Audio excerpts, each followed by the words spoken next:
Hey guys, this is Press here, and I'm going to be starting a new series where I release some of the closest, most insane, and best matches I've ever been a part of in Warzone. This game ranks right up there, dominated against Sweaty Savages during the first month the game came out. This is just an overall insane game, and you're going to have to see the ending. Now, basically, we were searching in a stack 12 dominated lobby, and it split us into two groups of 6, so it's two stack 6 lobbies going at it each other in this game, all while in the same party. Since this is the in-game theater mode, you are going to be seeing a weird glitch where Barely Alive on Wass's team is flipped with our teammate called RW78, so they are flipped. It's kind of weird, you'll see. Barely Alive, their random goes off. Here he is right here. You can see he has a name tag, but still on the other team. Part of the glitchy theater, but that's the only real issue here. Now, I'm also going to start discussing the strats and what was going on in the game, what was going through my head, and just what I was thinking. Basically, on Assault, I usually like to go flank under, the base, when I'm offense. Usually I can, maybe get a kill or two and then start picking off the Marines, as you see right here. It is a good distraction, they have to come get me. As you'll see, here comes Barely Alive. He knows I'm back here and he has to come get me.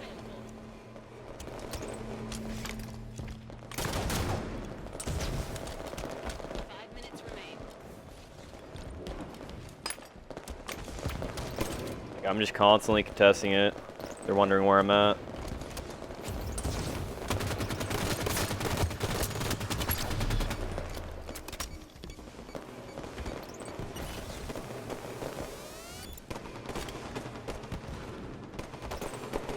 Did a real good job clearing this pretty quickly.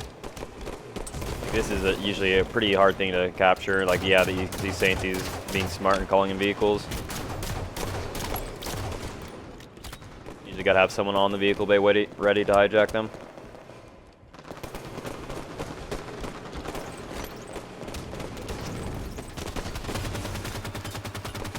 They're gonna constantly be spawning near their armory side, so we just gotta slay off their spawn, and they won't be able to get control back into here unless they spawn the vehicle.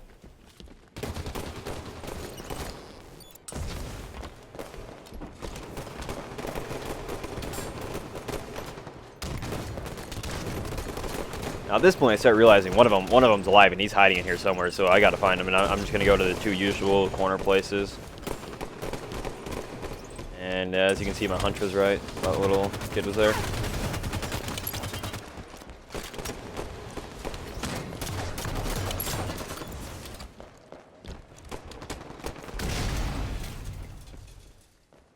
That kid did a flank around ice caves. That's actually kind of incredible.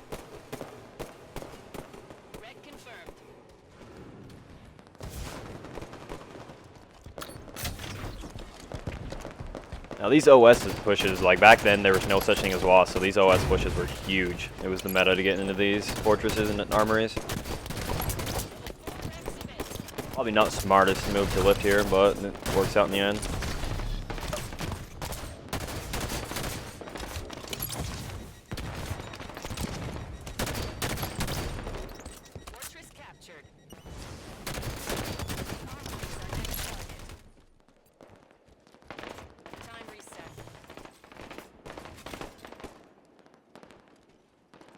Something to keep in mind about this game in particular is that our rec levels are nearly identical. That's a rare thing in Warzone, but we're getting our OSs at the same time, we're getting our whiplashes at the same time, and rec levels are near even.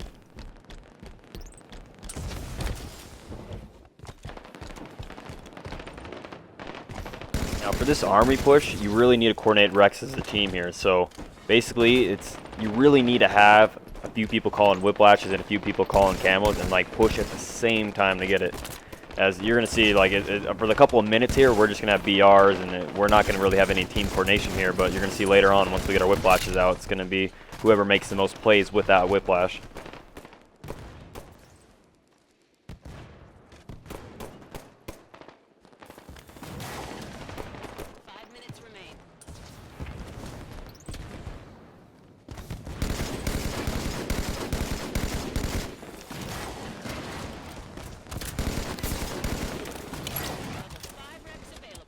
And not only do you have to slay them in the armor, you gotta also contain them off their spawn.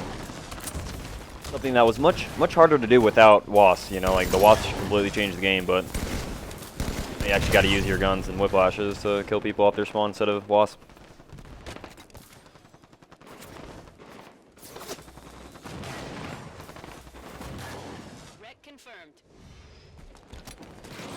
At this point in the game, it really is whoever wins the most 1v1s with their whiplashes. It's just so crucial that if you kill another person with the whiplash and get their ammo, instead of them killing you and you give them another whiplash, like it's just really is crucial to win your 1v1 whiplashes here, even though as obvious as it sounds.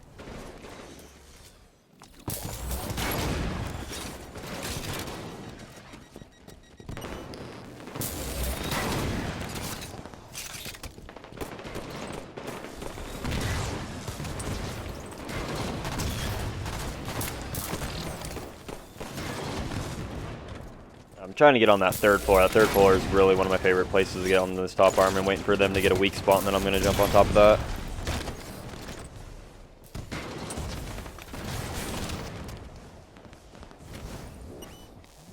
This is just a great overall place where you can see them and pick them up from their spawn.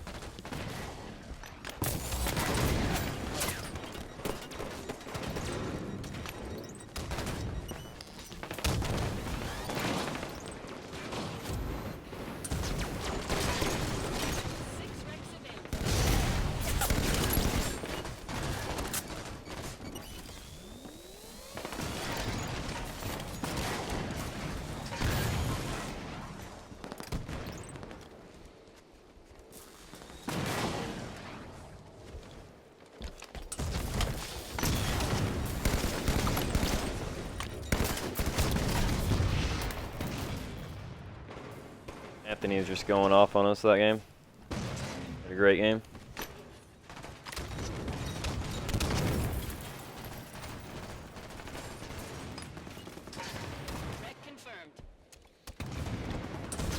Time is running out. We only have 2.5 minutes, and we gotta make plays now. We haven't even started capping at all. And you know, the higher or the longer the game goes, the higher wrecks are just gonna get. So, we gotta get in there now before they start getting camos and worse.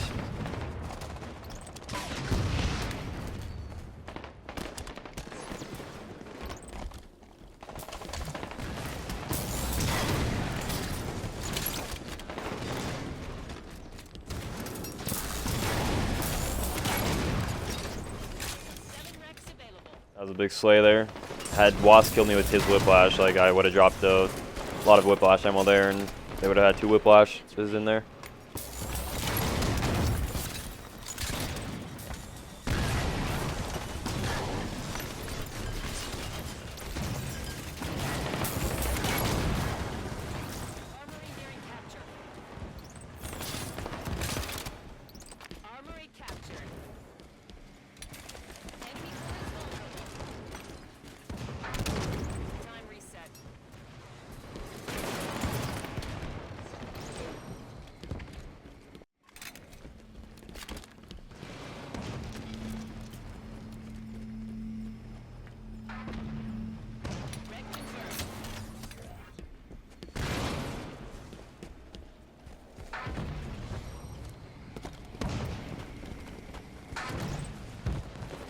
Now this is really when you're going to see how insane this game is. Like, both teams have full rack levels. You know, both teams are going to be calling in tanks, Nornfangs, answers, camos, whiplashes, just anything in the game. And I don't know. It is just insane what goes on. Basically just a huge stalemate.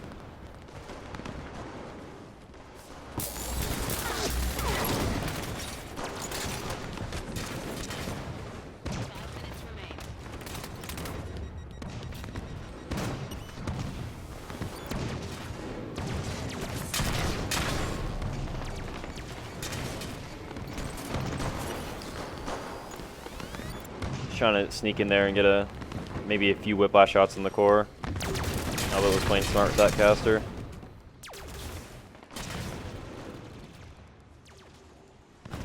Anthony's just still going off.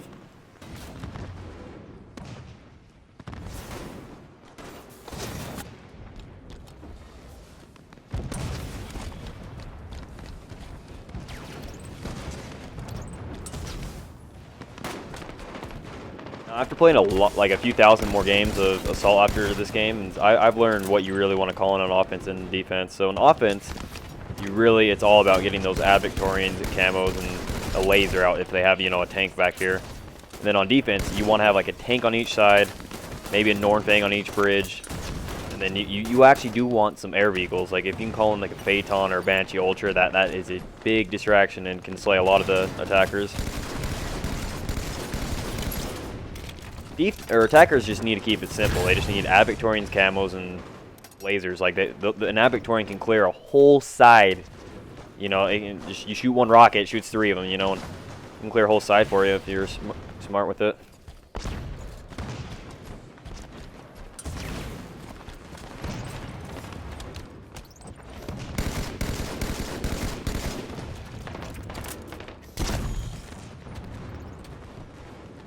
There's just absolutely nothing we can do right now. Tanks and Nornfangs on each side. Luckily, Flacco got no tank on that right side, and that's just been destroying them on that side. They really have to focus on them, so this gives us the opening on the left side.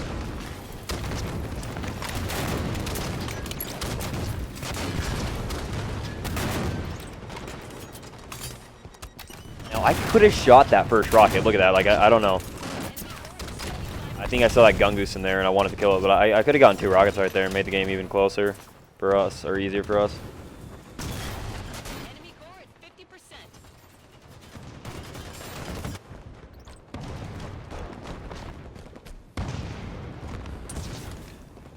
Flacco was like one shot in that Oni tank for a good like 3 or 4 minutes. Just stayed alive somehow.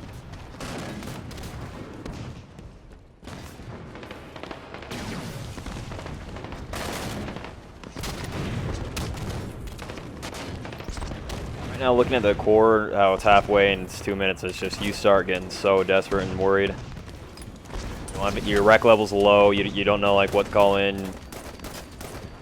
Teammates are dying around you, they have all the best recs in the game. It gets pretty pressuring.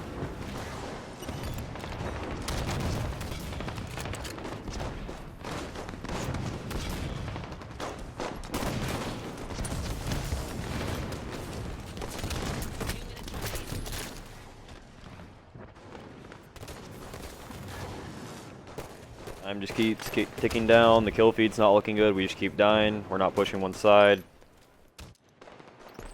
They have all the power weapons. We really don't have anything left. We have no tanks. We really have nothing right now.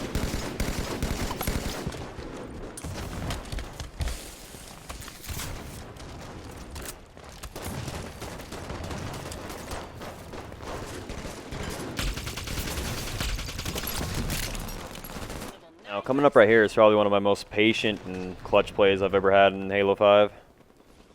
Rec confirmed. I'm only Rec 4. I mean, no level 4 Rec's gonna work on killing this core. Like, the only logical possible way is a camo. Going through my head right now is I gotta find some guy with a decent power weapon. I gotta kill him without them noticing me, and maybe somehow sneak into the core room and get a shot in the core.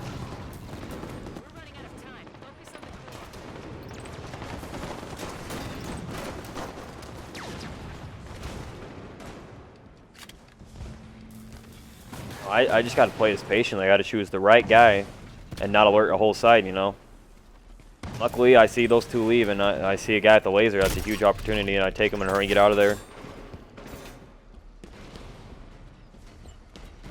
Now, this was back before I really saw the potential in the silenced BR, and it would have helped right here, but I didn't have it. The draw in killing this Marine was they have to look at me, so maybe they'll all focus on me and let our teammates come from the front door. But I just waited out. I waited out a bit. Start pre-charging the laser, get the hit on it. They were too late in their whiplash, and Aftermath finishes it with 1 whiplash shot. You should have heard the chat's reaction. Like, we hit the buzzer beater. It was insane. That was definitely one of the best games we were a part of.